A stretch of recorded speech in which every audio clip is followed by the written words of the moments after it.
Dua pria yang terlibat perkelahian direkam seorang pengendara mobil di Jalan Tegal Binangun, Kecamatan Rambutan, Kabupaten Banyuasin, Sumatera Selatan. Dalam video tersebut terlihat salah satu pria terluka akibat sabetan senjata tajam. Polisi yang datang ke lokasi kejadian meminta keterangan sejumlah saksi. Dari keterangan saksi diketahui dua pria yang terlibat perkelahian itu Iwan dan Soekarno.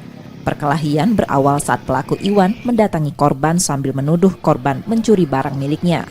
Tak terima dituduh, korban kemudian terlibat ribut mulut yang berujung perkelahian. Perkelahian antara dua orang laki-laki, salah satunya menjadi korban berupa luka tusukan. Itu ditimbulkan akibat penuduhan ataupun dugaan dari pihak si tersangka terhadap korban yang menuduh korban melakukan pencurian beberapa barang milik si tersangka. Karena tidak diterima atau tidak terima terhadap tuduhan itu, hingga terjadi perkelahian.